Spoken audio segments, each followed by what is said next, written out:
शहर से बहुत दूर एक गांव था। उस गांव में एक बरगद का पेड़ था। उस पेड़ पर एक झूला लटका हुआ था, लेकिन कोई भी गांव वाला उस झूले पर बैठने की हिम्मत नहीं करता था। एक दिन घसीटा और उसकी पत्नी निर्मला सो रहे होते हैं। तभी उन्हें खिड़की से किसी के रोने की आवाज आती है। इस वजह से घसीटा की नींद खुल जाती है। अरे ये कौन है? हे भगवान, लगता है ये आवाज उसी बरगद के पेड़ की तरफ से आ रही है। अरे निर्मला, जल्दी उठो, देखो ना, आज फिर से वही रोने की आवाज आ रही है। हे भगवान, ये रोने की आवाज तो उसी झूले की तरफ से आ रही है। तुम डरो नहीं, मैं अभी देखता हूँ। फिर घसीटा खिड़की की तरफ जाता है तो उसकी आंखें फटी की फटी रह जाती हैं। उसे झूले पर एक औरत दिखाई देती है। उसने सफेद रंग की साड़ी पहनी होती है और रो रही होती है। अरे निर्मला, जल्दी यहाँ आओ, देखो झूले पर कोई बैठा हुआ है। फिर निर्मला भी जल्दी से खिड़की की ओर जाती है और उस औरत को देखने लगती है। अजी, ये वही चुड़ैल तो नहीं जिसने इस झूले पर अपना कब्जा कर रखा है? तुम्हारा दिमाग खराब तो नहीं हो गया? वो सिर्फ एक औरत है। अजी, भला रात के 2 बजे कौन पेड़ के नीचे झूला झूलता है? अब तुम रुको, मैं अभी बाहर जाकर देखता हूँ। अरे रुको रुको, तुम्हारा दिमाग खराब तो नहीं हो गया जो खुद मौत के मुंह में मरने के लिए जाना चाहते हो? मैं आपको कहीं नहीं जाने दूंगी। तभी वह चुड़ैल अचानक से गायब हो जाती है। ये सब देखकर वे दोनों डर जाते हैं। अरे मर गए रे, ये तो गायब हो गई। मैंने आपसे कहा था ना जी, ये कोई आम औरत नहीं है। तुम सही कहती हो निर्मला, इस झूले में जरूर कोई गड़बड़ है, तभी कोई गांव वाला इसके आसपास जाने में भी डरता है। अजी, आज तक तो हमने इस झूले के बारे में सिर्फ अफवाहें ही सुनी थी। आज तो अपनी आंखों से देख लिया। मैं अब इस घर में और नहीं रहने वाली। फिर अगले दिन निर्मला का भाई अपनी पत्नी के साथ शहर से उसके घर आता है। अरे निर्मला बहन, तुम कहाँ हो? अरे भाई, तुम आज तुम्हें अपनी बहन की याद कैसे आ गई? बस ऐसे ही बहुत दिन हो गए थे, तो मैंने सोचा अपनी प्यारी बहन से मिल लूं आज। फिर वे लोग पूरा दिन हंसी मजाक करके बिता देते हैं। और फिर रात होने पर, बबलू भाई, तुम नीलू के साथ इस कमरे में सो जाओ, हम साथ वाले कमरे में सो जाते हैं। और हाँ, तुम्हें किसी चीज की जरूरत हो तो मुझे बता देना। फिर इतना बोलकर निर्मला अपने कमरे में सोने के लिए चली जाती है। फिर कुछ देर के बाद नीलू की नजर खिड़की के बाहर उस झूले पर पड़ती है। अजी, इधर आइए, वो देखिए, वो पेड़ के नीचे एक झूला लगा हुआ है। हमारे शहर में तो ऐसा कहीं देखने को नहीं मिलता। चलिए ना, मेरा बहुत मन है झूला झूलने का, चलिए ना। अरे रुको रुको, अभी तो रात हो गई है, सुबह होते ही झूल लेना, अभी सो जाओ। फिर इतना बोलकर बबलू सोने चला जाता है, लेकिन नीलू उसी झूले को देखती रहती है। अजी सुनिए ना, चलिए ना, मेरा बहुत मन है।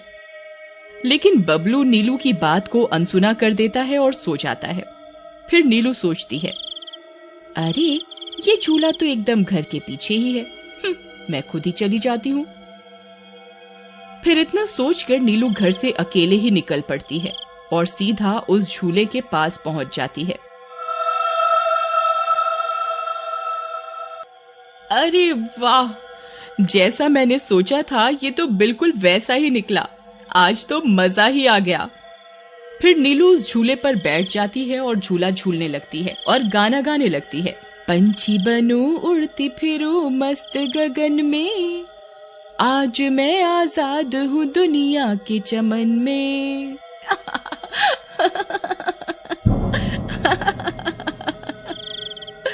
अरे वाह। फिर नीलू कुछ देर रात खुशी खुशी झूला झूलती रहती है। अरे वाह, आज तो मजा ही आ गया। चलो अब घर चलती हूँ, अगर इनकी नींद खुल गई तो ये बहुत नाराज हो जाएंगे।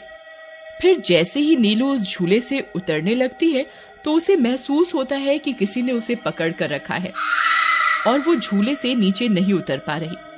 वो बहुत डर जाती है। अरे अरे ये क्या, कौन है जिसने मुझे पकड़ कर रखा है? वो इधर उधर देखती है लेकिन उसे कोई दिखाई नहीं देता। अरे मर गई रे, मैं इस झूले से क्यों नहीं उतर पा रही? बचाओ बचाओ, कोई है? अजी सुनते हो, मेरी मदद करो। तभी नीलू की आवाज सुनकर बबलू की नींद खुल जाती है। निर्मला और घसीटा भी उठ जाते हैं और भागते हुए बबलू के पास आते हैं। अरे बबलू, ये तो नीलू की आवाज थी ना, वो कहाँ है? तभी घसीटा की नजर उस झूले पर पड़ती है। उसे नीलू उस पेड़ के नीचे पड़ी हुई दिखाई देती है। हे भगवान, ये क्या अनर्थ हो गया? नीलू उस झूले के पास कैसे चली गई? फिर वे तीनों भागते हुए उस झूले के पास जाते हैं। उन्हें नीलू वहां बेहोश पड़ी हुई मिलती है। हे भगवान, ये तुम्हें क्या हो गया नीलू? नीलू, तुम्हें यहाँ नहीं आना चाहिए था। हे भगवान, अब क्या होगा? फिर वे सब लोग वापस अपने घर आ जाते हैं और सुबह होने पर नीलू को होश आता है। नीलू, तुम ठीक तो हो ना? आज के बाद कभी उस झूले के पास नहीं जाना। उस झूले पर किसी चुड़ैल का साया है। ठीक है दीदी, मैं आज के बाद उस झूले के पास कभी नहीं जाऊंगी। फिर रात होने पर सब सो रहे होते हैं। तभी नीलू की नींद खुल जाती है। उसकी आंखें लाल हो जाती हैं और उसके पैर उल्टे हो जाते हैं और वो घर से निकलकर झूले की तरफ चल देती है और झूला झूलने लगती है।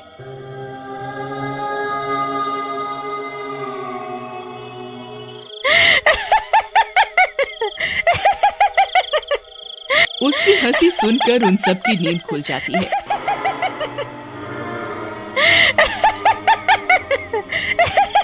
निर्मला और घसीटा भागते हुए बबलू के कमरे में आते हैं और नीलू को वहां ना पाकर परेशान हो जाते हैं। हे भगवान, अब ये नीलू कहाँ चली गई?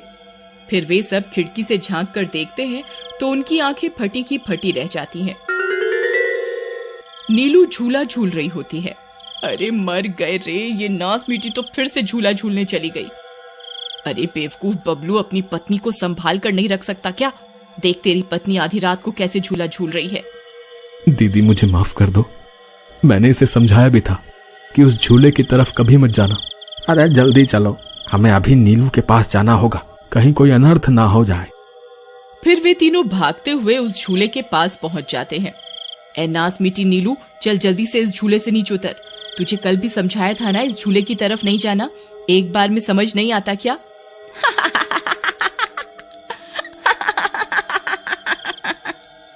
जरा इसके पैरों की तरफ तो देखो। अरे मर गए रे, ये तो चुड़ैल बन गई है। अरे मर गए रे, मेरी बीवी तो चुड़ैल बन गई। अब क्या होगा? अरे भागो रे भागो, सब अपनी जान बचाकर भागो। अरे मैं तो जीते जी विधवा बन गया। अरे मेरी बीवी तो चुड़ैल बन गई। फिर वे तीनों वहां से भाग जाते हैं। तभी उन्हें रास्ते में कुछ गांव वाले मिलते हैं। अरे घसीटा भाई, क्या हुआ? इतनी रात गए कहाँ भागे जा रहे हो? अरे भाई, इसकी पत्नी नीलू शहर से आई थी और रात को वो बरगद के पेड़ के नीचे बंधे झूले पर झूला झूलने चली गई। अब उस चुड़ैल ने उसके शरीर पर अपना कब्जा कर लिया है। हे भगवान, ये क्या अनर्थ हो गया? चलो हम सब मिलकर अभी वहां चलते हैं। फिर वे सब गांव वाले मिलकर वहां पहुंच जाते हैं। नीलू अभी भी झूला झूल रही होती है। ए चुड़ैल, बस बहुत हो गया। तूने हम गांव वालों को बहुत परेशान किया है। तेरी वजह से कोई भी रात को इस रास्ते से गुजरने की हिम्मत नहीं करता था, लेकिन बस आज तेरा खेल खत्म करके ही रहेंगे। चलो भाइयों, आज इस चुड़ैल को जिंदा नहीं छोड़ना, बता रहे हैं। भाइयों, हमें इस झूले को इस पेड़ से काट कर अलग करना होगा। फिर कुछ गांव वाले खंजर से झूले की रस्सी तोड़ देते हैं। झूला टूटते ही नीलू नीचे गिर जाती है और चुड़ैल गुस्से में नीलू के शरीर से बाहर निकल जाती है। हे गांव वालों, ये तुमने सही नहीं किया, अब तुम सब मरोगे। भाई जल्दी से इस झूले में आग लगा दो, हो सकता है इस झूले के जलने से ये चुड़ैल भी मर जाए। तभी एक गांव वाला उस झूले को आग के हवाले कर देता है। उस झूले में आग लगते ही वह चुड़ैल भी तड़पने लगती है और कुछ ही देर में वो भी जलने लगती है। मैं किसी को जिंदा नहीं छोड़ूंगी। अरे अरे मर गई रे। गांव वालों, मैं तुम्हें जिंदा नहीं छोड़ूंगी, मैं वापस आऊंगी। फिर देखते ही देखते चुड़ैल जलकर राख हो जाती है और गांव वालों को उस भूतिया झूले से छुटकारा मिल जाता है।